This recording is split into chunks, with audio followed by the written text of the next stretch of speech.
آج الحمدللہ الحاج بیرسٹر اسدالدین اویسی صاحب کی ہدایت پر مجلس اتحاد المسلمین نے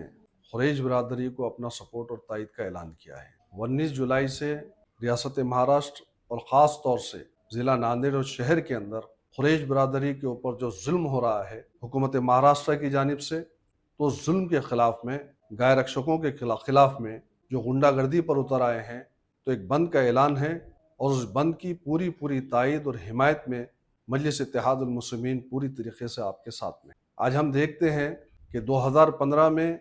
قریش برادری کو معاشی طور سے کمزور کرنے کے لیے، بے روزگار کرنے کے لیے حکومت مہاراشٹر کا جو فیصلہ ہوا کہ بیف بین کے نام پر، یہ فیصلہ ایک ایسا فیصلہ تھا کہ اس فیصلے سے ایک قریش برادری کے اندر اس وقت سے لے کر آج تک ایک مایوسی چھائی ہوئی ہے، کیونکہ ایک طبقہ جو قریشی سماج کا طبقہ ہے، وہ سماج اس کے اوپر ہی نربھر ہے، اس کے اوپر ہی زندہ ہے، یہ ان کا کاروبار ہے۔ تو 2015 کے بعد سے لے کر آج تک قریش برادری معاشی طور سے پوری طریقے سے کمزور ہو چکی ہے، باوجود اس کے کہ آج دیکھ رہے ہیں کہ ہندوستان 2015 سے لے کر آج تک بیف میں جو پچھلے کئی نمبر پیچھے تھا، بیف ایکسپورٹ کر آج تیسرے اور دوسرے نمبر کا ملک بن چکا ہے۔ تو قریش برادری کی جو ڈیمانڈ ہے حکومت مہاراشٹر سے، جو ہمارا مطالبہ ہے قریش برادری کا، کہ سب سے پہلے تو ہم یہ مطالبہ کر رہے ہیں کہ جس طریقے کا قانون حکومت مہاراشٹر میں پہلی مرتبہ، آپ ہندوستان کا اگر جائزہ لیں گے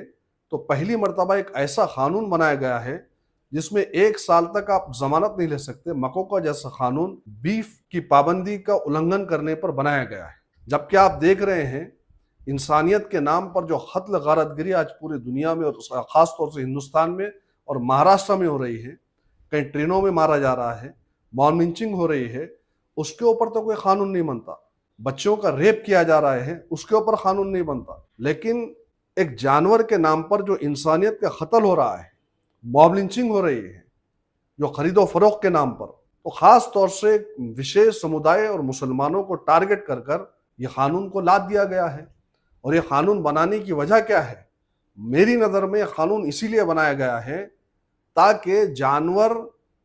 سنگ پریوار کے لوگوں کو، بجرنگ دل کو اور خاص طور سے گائے رکشکوں کو کم قیمت میں ملے۔ اور آج دھڑیل سے ان کا جو دھندا چل رہا ہے ایکسپورٹ کا، اسی لیے آج یہ ملک 1 نمبر پر آ گیا ایکسپورٹ کے کاروبار میں، بیف کے۔